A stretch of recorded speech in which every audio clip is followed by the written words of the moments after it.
निर्जला एकादशी व्रत कथा। एक बार युधिष्ठिर ने श्री कृष्ण से कहा था, हे जनार्दन, ज्येष्ठ मास के शुक्ल पक्ष में जो एकादशी पड़ती हो, कृपया उसका वर्णन कीजिए।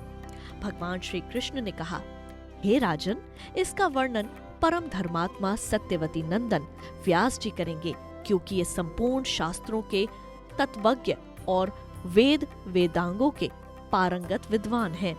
तब वेद व्यास जी कहने लगे, हर माह की कृष्ण पक्ष और शुक्ल पक्ष दोनों पक्षों की एकादशी में अन्न खाना वर्जित है।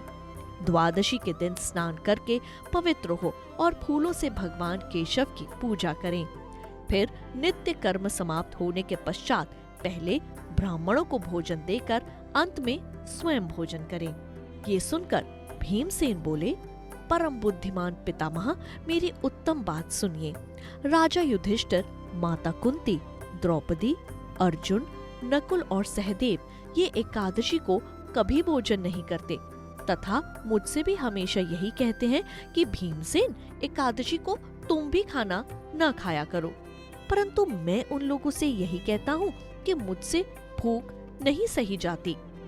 भीमसेन की बात सुनकर व्यास जी ने कहा, यदि तुम नरक को दूषित समझते हो और तुम्हें स्वर्गलोक की प्राप्ति अभिष्ट है, तो दोनों पक्षों की एकादशियों के दिन भोजन नहीं करना चाहिए।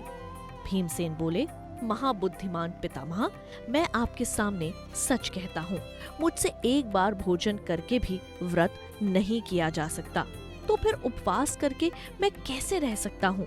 मेरे उदर में वृक नामक अग्नि सदा प्रज्वलित रहती है, अतः जब मैं बहुत अधिक खाता हूँ तभी ये शांत होती है।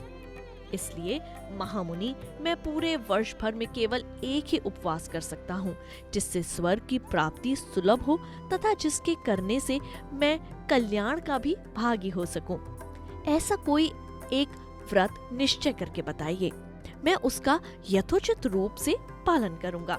व्यास जी ने कहा, भीम, ज्येष्ठ मास में सूर्य वृष राशि पर हो या मिथुन राशि पर शुक्ल पक्ष में जो एकादशी हो, उसका यत्न पूर्वक निर्जल व्रत करो।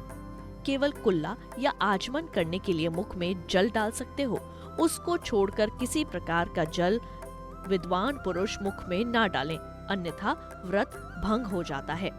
एकादशी को सूर्योदय से लेकर दूसरे दिन के सूर्योदय तक मनुष्य जल का त्याग करे तो ये व्रत पूर्ण होता है। तदंतर द्वादशी को प्रभात काल में स्नान करके ब्राह्मणों को विधि पूर्वक जल और सुवर्ण का दान करें। इस प्रकार सब कार्य पूरे करके जितेंद्रिय पुरुष ब्राह्मणों के साथ भोजन करें। वर्ष भर में जितनी एकादशियां होती हैं, उन सब का फल निर्जला एकादशी के पालन मात्र से मनुष्य प्राप्त कर लेता है।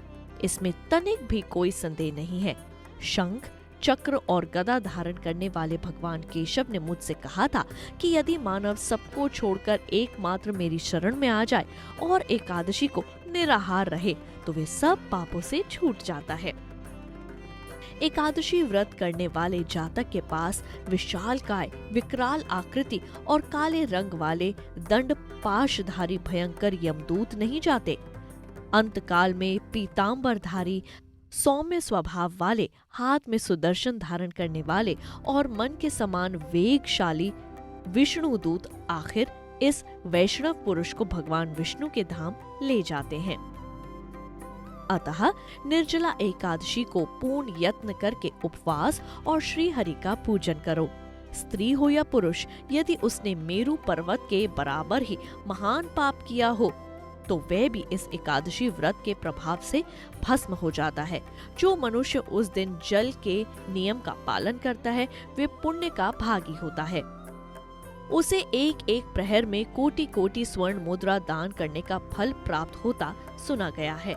कुंडली टीवी डेस्क से प्रिया शर्मा की रिपोर्ट। इसी तरह की और भी जानकारी लेने के लिए हमारे चैनल को सब्सक्राइब करें और नई वीडियो की नोटिफिकेशन के लिए बेल आइकॉन दबाएं। अगर आप ये वीडियो फेसबुक पर देख रहे हैं तो वीडियो को लाइक और शेयर करें। साथ ही अपनी राय कमेंट बॉक्स में जरूर बताएं। धन्यवाद।